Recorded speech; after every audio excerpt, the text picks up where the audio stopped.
Just a quick recap for those of you who don't know my personal situation.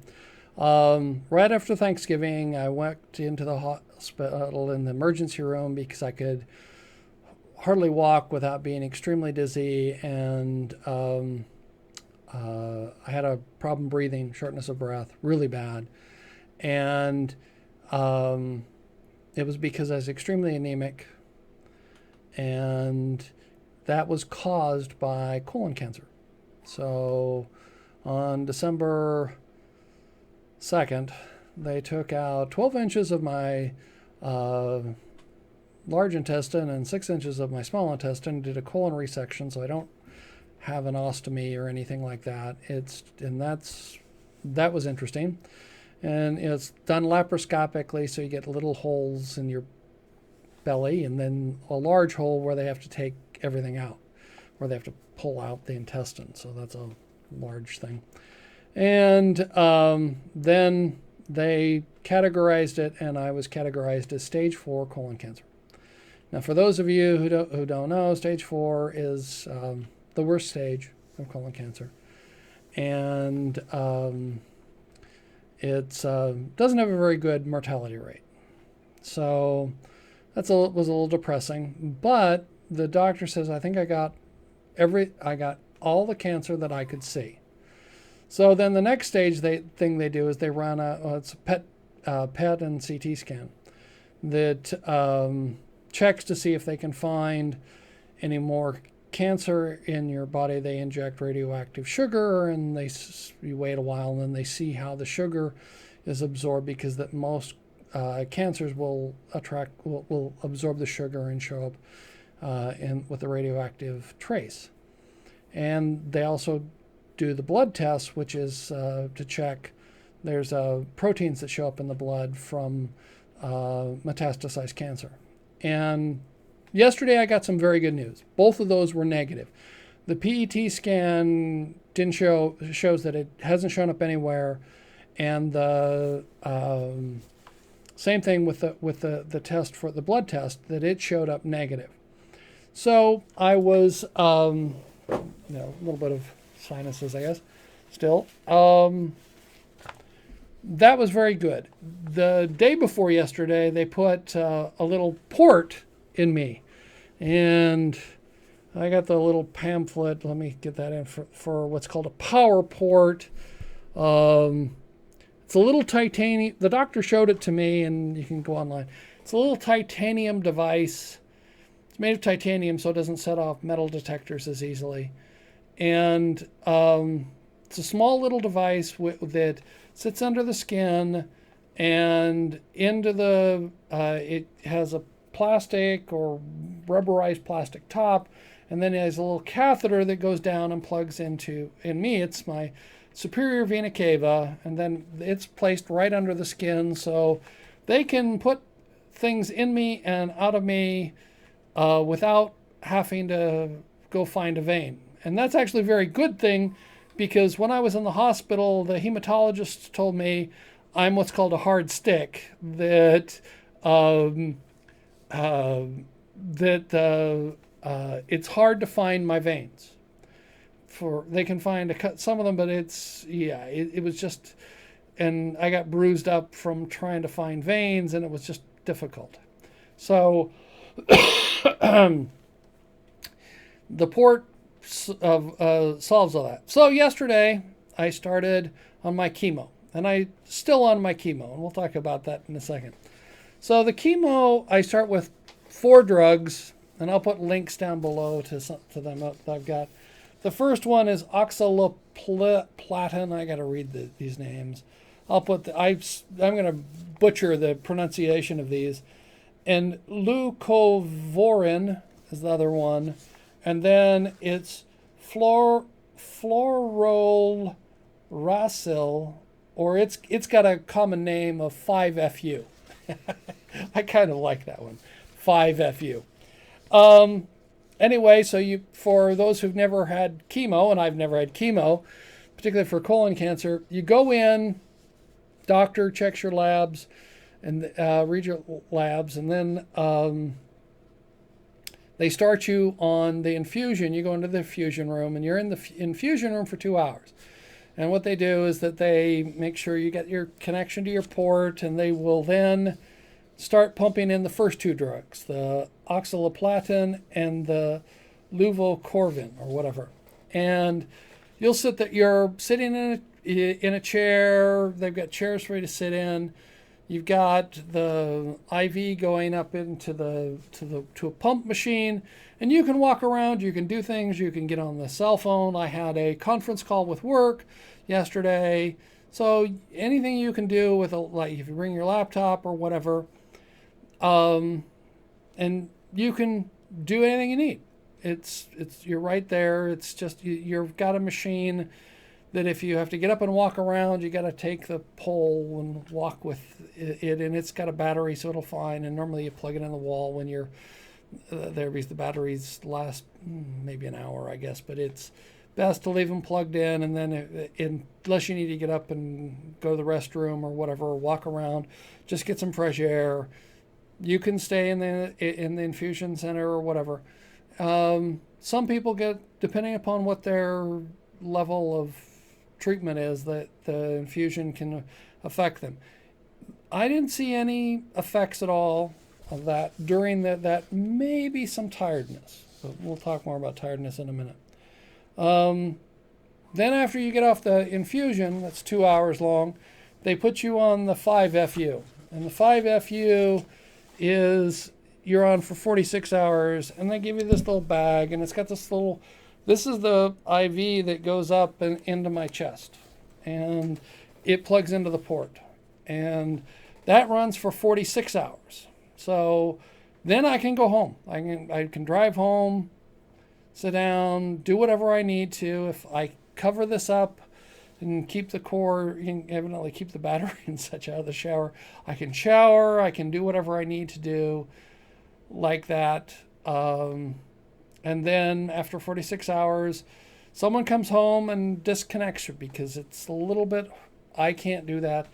A professional is supposed to come in and take the needle out. And the needle is not your normal needle. It locks and various weird things. Looked it up. There's a special name for the needle too. So then they take that out, and then you're almost done with the chemo. Then 24 hours later or the next day, you're supposed to go in and get the fourth drug, which is it's fairly new. It's Neulostin. It's a new drug. They said that they are actually running some television commercials for this. This is brand new. This helps rebuild your white blood cells, which helps after that.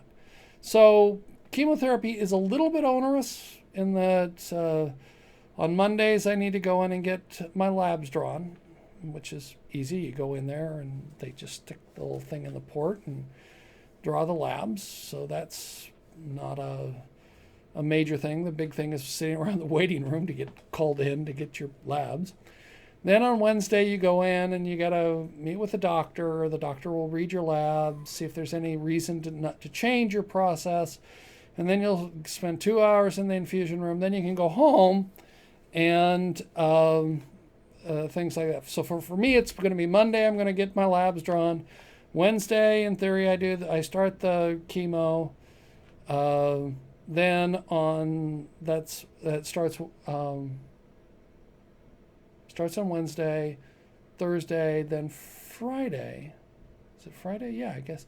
Friday, I go in and have the Neulostin injected. And then so on. I guess that would be because it would be Wednesday. No, got to count the hours right. It's Wednesday to Thursday, Thursday to Friday. Then I go in on Saturday to get the Neulostin. So for me, there's something almost every day with that. Now, how is that going to affect my gaming schedule? Well, that's a bit of a problem. I don't know how this is going to, what are the side effects? Oh, the side effects. Interesting. So far, I've had one side effect, and it's an odd one, and it's documented. It's a common side effect. I'm affected by cold, And considering that it was like, it's been cold here, that's okay. Going outside, I've got to be careful about. They say that, but the one that hit me, went out to dinner and had some iced tea. And I've been drinking the tea, and I get down, it's been sitting on the table for a while as I was eating. And I've got the bottom part of the tea, the glass of tea, where all the ice is. And I take a sip of that, and it's probably a bit colder than it had been previously, because it was all the ice, the density of the ice is higher. And I immediately feel that in my throat. And it's an unpleasant feeling, and you go, wait a second, they said about sensitivity to cold. And so I come home and I take a drink of cold water, and yes, it's that same feeling. And for me, that's really not that big of a problem. For those of you who have seen other of my videos, I tend to drink a lot of hot tea. So drinking hot tea feels good. It removes the pain or the discomfort from the cold. So I have to drink warm liquids, basically. Even room temperature. I tried room temperature water, where the water had been sitting out at room temperature. And I get a little bit of the feeling there. Not as strong from cold, but I do feel from that. And they said, I reached into the fridge to bring something out, and you feel it in your fingers too. Now, in theory, this doesn't last very long. Because I just had it yesterday. They said it should last for about 2 days and then go back to normal. So it's not really bad.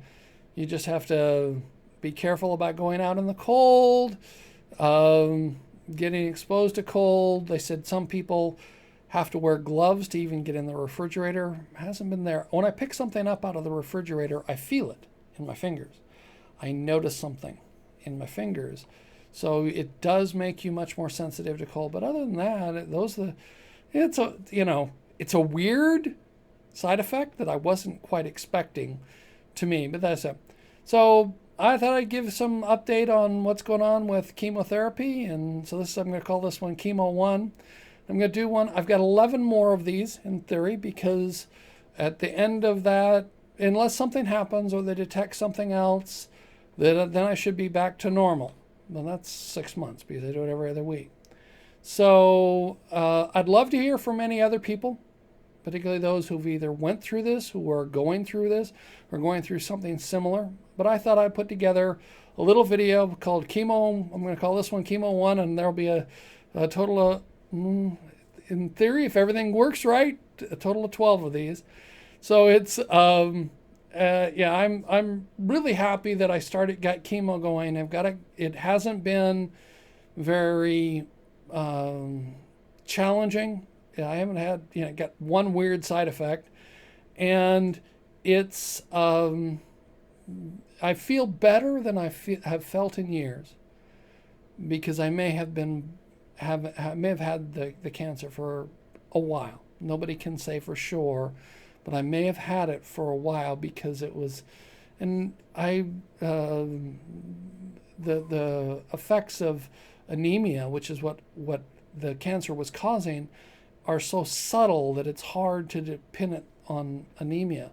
But that was because I was going to the doctor trying to figure out what was this. I thought it was this. I was taking this. I was doing this wrong, or whatever, for those of you who know. And that's why I was so flaky about 2015 running games.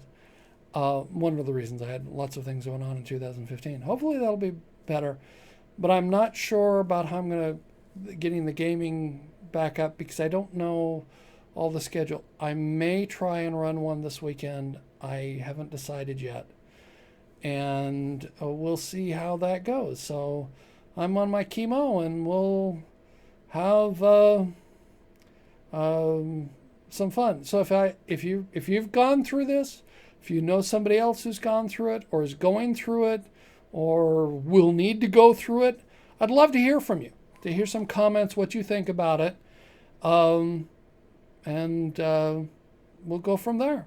So look forward to hearing from you.